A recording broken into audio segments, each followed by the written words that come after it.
3 deep breaths to ground in and connect and be present. Let's close the eyes. Take one hand on your heart if you can. If you're driving, just take a breath. Close your eyes, deep inhale. Open the jaw, exhale, let it go. And then do that again. Inhale. Exhale, open jaw, let go. Last one, breathe in. Open jaw, breathe out. Okay, you can open your eyes. Happy full moon in Aquarius on Monday, August 19th. And this full moon in Aquarius holds a lot of Aquarian, Uranian energy, meaning that there's quite a bit of change and electricity in the air. And I personally am feeling this in my central nervous system, which means I know I'm not alone. We're all connected collectively. So if you're feeling this too, as almost like a rattling of your central nervous system, the first thing I would do is anything that gets you grounded, begin there all week long, because this full moon holds a lot of power, and that power can bring us to really profound, beautiful places. That power can help us connect with our higher self and galactic energies in a new way. That power can help bring us downloads and insights of our truth and the next steps on our path. However, on the flip side, it can just make us feel unsettled, frustrated, anxious. It's very quick moving energy. So we want to do whatever we can do to slow down and tap in and get quiet. This is a time of reflection. Remember, we are still in the Mercury retrograde period as well. Sharing my screen now with the chart of this full moon. So we see that on this full moon day, on August 19th, we have the sun in Leo at 27 degrees. And then if you take a look at where the sun is, oh, you know what? This is not the exact, because sun's at 27, moon's at 24. So we want to bring this into an exact moment. So just give me a moment. There we go. Sun at 27 degrees and the moon also at 27 degrees. And anytime we have a full moon, it is an opposition. So you can see where the sun is in the chart, very, very close to Mercury retrograde here at 26 degrees. So we'll call this a conjunction. Sun and Mercury together. That means that the retrograde energy is very apparent in this full moon, because if you look at this long red line here, this is an opposition, and the moon here in Aquarius at 27 degrees. So these two planets exactly opposite, activating the axis point between the Leo sun and the Aquarius moon. When we talk about the Leo sun, we're talking about this energy of boldness and brightness and bringing joy into our lives, a joy that is very unique to each individual. Everyone has a different way that they tap into what makes them happy. And so there is an undercurrent of this astrology asking us, are we in alignment with what makes us happy? Are we giving ourselves the benefit of bringing joy into our lives on a planet that can be very challenging, in a system where there are so many things that have to do with the reality of being plugged into this system, paying bills, having a job, taking care of family, whatever it is, all that life stuff. Can you find joy and pleasure in the midst of life? So that's the first energetic call of the sun. And the sun is the warmth that is exuded in the sky. It gives us life. It allows us to eat. It helps the plants with photosynthesis. If we did not have the sun, everything would just absolutely crumble. So, Sun in Leo, how important it is to integrate pleasure and joy and fun into the mundane, into our reality. Now, across the way in that opposition point is the Aquarius moon. Now, Aquarius is about breaking from the norm, breaking from those norm constructs of living in this reality and breaking through what has been passed down that is not aligned with your truth.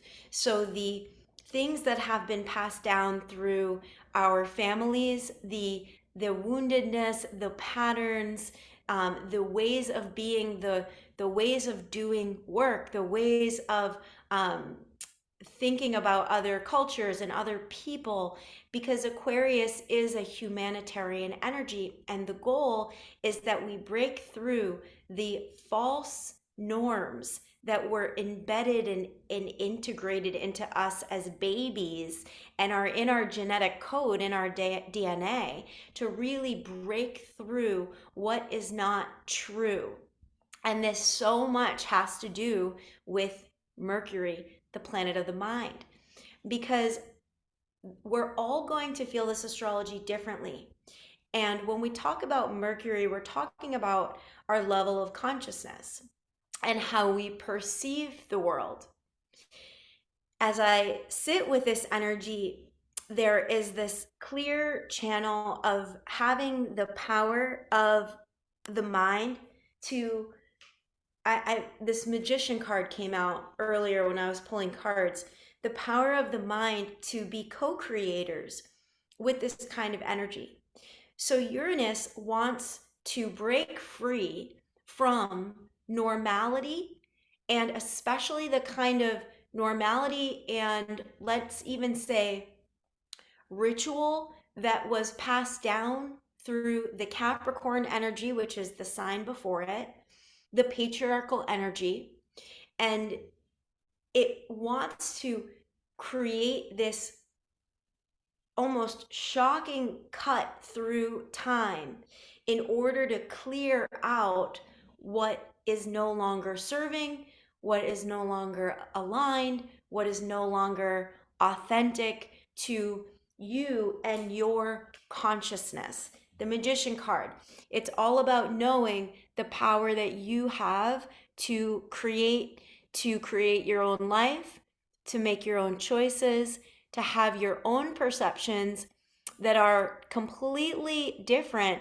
than the perceptions of your family, the perceptions of the people maybe in your community, in this world, in the country that you live in, and to harness your power, the power of your beliefs.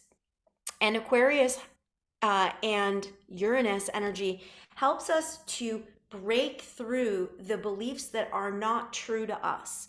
So within that, Uranus can be a little rattling, like I said earlier, to the central nervous system, because it speeds the energy up. It's a catalyst of growth. And we, as human beings, in this plane of energy, the 3D is slow. It's heavy, it's slow. And we learn slowly and we do things slowly in comparison to the lightning speed energy of the galaxies and what is beyond, and the extraterrestrial energy. So it can feel really rattling and uncomfortable for us, and it might bring surprises into our lives. It might bring change into our lives. And the goal is to awaken us to what is true and what is real for you in this moment of your life. Because what was true for you 10 years ago is no longer, most likely, if you've been on a path of growth, is no longer true for you. So there's an evolution, there is a change, there is a process of upgrading. And now I'm getting the visual of a snake shedding its skin. And that's more real than ever on this full moon.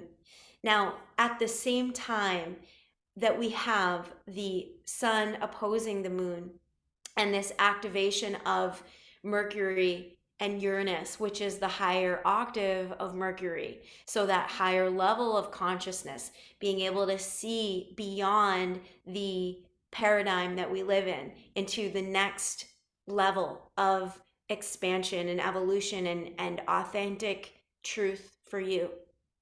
At the same time, we have a T square. Now, the T square, I'm going to show you on the screen, involves Uranus. There's actually two T squares. So one is Uranus. Here is Uranus. And remember, the ruler of Aquarius, Uranus. So much activation around this energy of breakthroughs, downloads, activations, change that could also bring mishaps, that could also bring frustration in. So it could go either way, and it's totally up to us how we want to be with it and integrate it. So we have Uranus making a square to the moon, and we have Uranus making a square to the sun. Two squares connected by an opposition is a T square. And that T square creates a lot of tension. And the tension is almost like being in the pressure cooker. So we could feel this sort of pressure cooker energy, like we know something's about to break through. And now I'm getting the visual of giving birth, how hard it is, how intense it is. For some people, so painful. For other people, I swear, I have heard women say they have had an orgasm during birth. They have reached their height of spiritual awareness during birth.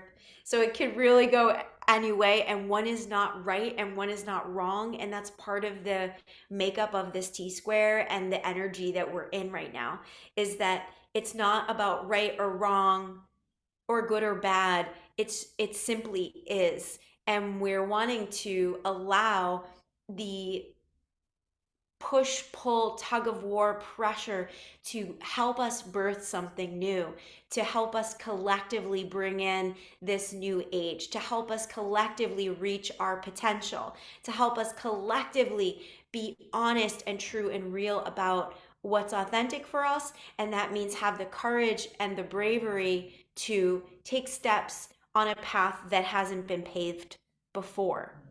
Really exciting stuff, but quite intense, quite a lot. Okay, so at the same time, we also have Jupiter and Mars, 17 and 19 degrees at a loose conjunction. Jupiter and Mars is creating in Gemini like this sort of anything goes kind of energy. Gemini is open minded, open consciousness. In its highest form, it's a doorway to higher galactic frequencies, the channel, the creative, the one that can speak the truth. But on the other side of that is chaos, chaotic energy, distractions. Sometimes, since we're talking about authenticity, Gemini can sometimes not tell the whole truth. Uranus wants the whole truth, so no matter what, we're being activated to the truth. Gemini can kind of talk its way around the truth. Now, with Mars, things are a lot more straightforward. So, this Jupiter Mars in Gemini squaring Venus, Jupiter and Mars in Gemini squaring Saturn in Pisces, and then Saturn making an opposition to Venus. So not only do we have a full moon in Aquarius, we have a T square with the sun, moon, and Uranus. And then we have a T square with Mars, Jupiter, Venus, and Saturn. So double the kind of pressure that is here to create the diamond. Carbon under extreme amounts of pressure creates diamonds, and diamonds are one of the most valuable things, at least in our society. So this pressure will be intense, but it will birth something valuable, something true, something that is real for you. And if you're someone that is very Venusian, so very creative, or you have a Venus aspect in your birth chart, like Venus conjunct your sun, or Venus conjunct your moon, or Venus in the first house, or if you have Libra energies or Taurus energies, this could feel like an extra dose of pressure on you because Venus is opposing Saturn, which is this heavier energy and is the energy of the past. And so during this week, we could feel all sorts of ways. There's no way for me to predict exactly what's going to happen. But what I will say to you is the best thing that you can do is if you're getting um, the download that you might best be served stepping back. Mercury retrograde is reflect and slow down.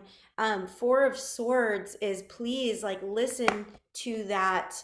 If you feel the call to rest, so many of us are going to need this sacred rest, slowing down, pausing, not pushing ourselves to really do anything. Like permission slip from the universe. If you need to cancel a call or reschedule something, do it. Especially in the beginning of the week is so challenging. The Uranus energy is the Tower card. It brings change. It brings sudden surprises, breakthroughs, or actual changes from the external. Our level of consciousness is how we're going to work through these changes. For some of you, the changes are fully internal and nothing else. For others, we are getting external stimulus. I got stung by a bee. I mean, that felt very Uranian to me, this like shocking pain that had me kind of slow down and just be with myself on a whole nother level. You might get something, you won't get stung by a bee, don't worry. But and then I'm also getting the Hermit card, which is matching with these Four of Swords, which is slow down the mind, slow down the body. You might be in a period of transition where it could be like, whoa, the energy is so intense right now that I literally just need to kind of sit and do nothing. And this, might not feel like the week where you're just like full of energy and full of power, though some people certainly will feel this. I think a lot of us are being called to rest because we're having a death card moment. We're having a rebirth moment.